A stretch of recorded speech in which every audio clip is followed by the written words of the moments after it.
Bismillahirrahmanirrahim. Assalamu alaikum wa rahmatullahi wa barakatuh. Welcome to Kausar Technologies. I am Ubaidullah Kausar. This is session 1 of complete Java masterclass.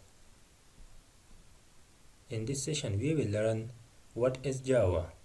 Banana yalsa kirazu file pade bande kow چې Java programming language د کوم ډول programming language څخه عبارت ده. Java is a simple, high-level, general-purpose and object-oriented programming language. په نوموړي definition کې زموږ سره څلور مهم points دي لکه simple, high-level, general-purpose او object-oriented. راځو په هر point باندې په ځانګړي ډول خبرې کوو چې ولې Java ته simple language ویل کیږي، ولې Java ته high-level language ویل کیږي، ولې Java ته general-purpose language ویل کیږي او همدارنګه ولې Java ته object-oriented language ویل کیږي. پیل کوو له سمپل څخه. موږ وایو چې جاوا سمپل لانګویج ده. له سمپل څخه هدف دا دی موږ کولی شو جاوا په اسانۍ سره زده کړو، یعنې هغه کمپلیکس فیچرز کوم چې په سی پلس پلس کې موجود دي لکه آپریټر اوورلوډینګ، پاینټر، ملټیپل انهریټنس، ایکسپلیسیټ میموري الوکیشن، نوموړي کمپلیکس فیچرز په جاوا کې شتون نه لري، نو ځکه جاوا پروګرامینګ لانګویج ته سمپل لانګویج ویل کیږي. دوهم پوینټ زموږ سره های لیول دی. لکه څرنګه چې پروګرامینګ لانګویج عموما په دوه برخو ویشل شوي دي، یو ته ویل کیږي لو لیول پروګرامینګ لانګویج، بل ته ویل کیږي های لیول پروګرامینګ لانګویج. لومړی راځو په لو لیول پروګرامینګ لانګویج باندې خبرې کوو چې لو لیول پروګرامینګ لانګویج له کومې لانګویج څخه عبارت دی. لو لیول پروګرامینګ لانګویج له هغه لانګویج څخه عبارت دی کوم چې ماشین ته نږدې وي، یعنې ماشین کولی شي چې په هغې باندې پوه شي. For example, assembly. Assembly زموږ سره low level programming language ده. دوهم زموږ سره high level programming languages دي. high level programming language له هغه language څخه عبارت دي کوم چې human ته نږدې وي، یعنی human یا انسان کولی شي په هغې باندې په اسانۍ سره پوه شي. لکه جاوا. جاوا ته ځکه high level programming language ویل کیږي چې human readable ده. human کولی شي په هغې باندې په اسانۍ سره پوه شي. دریم پوینټ زموږ سره general purpose دی. له جنرال پرپس څخه هدف دا دی چې موږ کولی شو په جاوا پروګرامینګ لانګویج کې مختلف ډول اپلیکیشنز ډیولپ کړو. فور ایگزامپل ویب بیس اپلیکیشنز، ډیسکټاپ بیس اپلیکیشنز، موبایل بیس اپلیکیشنز او همداسې نور. نو ځکه موږ جاوا پروګرامینګ لانګویج ته جنرال پرپس پروګرامینګ لانګویج وایو چې د مختلف اپلیکیشنز د ډیولپ کولو وړتیا لري.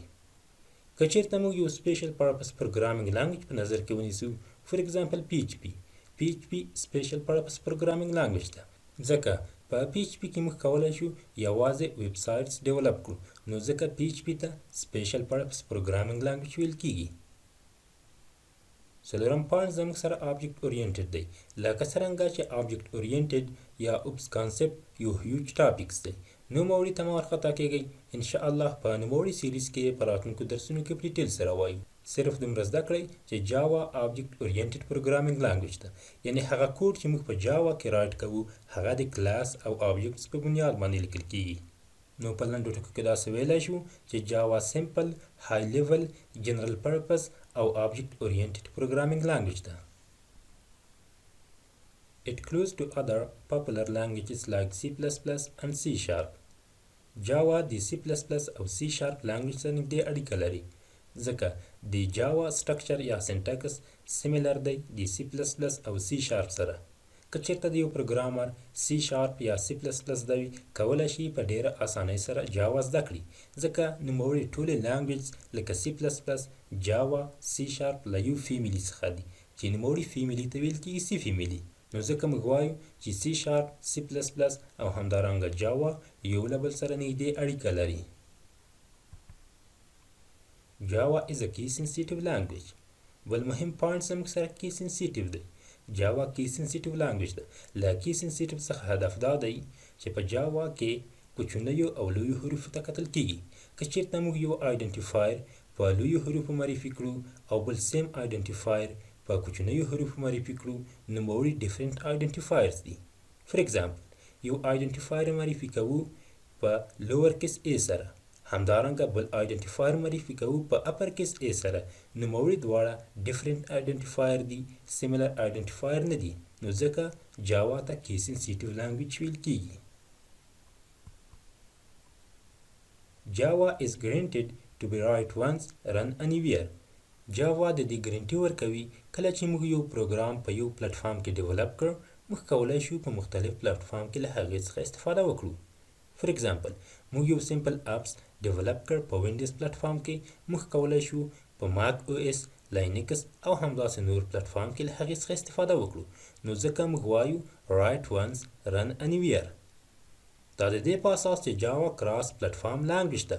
په مختلف پلیټفارم کې موږ کولی شو جاوا لانګویج استعمال کړو، هغه که ماک او اس وي، که وینډوز اپریټینګ سیسټم وي او یا هم لاینکس وي. End of this lecture. Thank you for watching.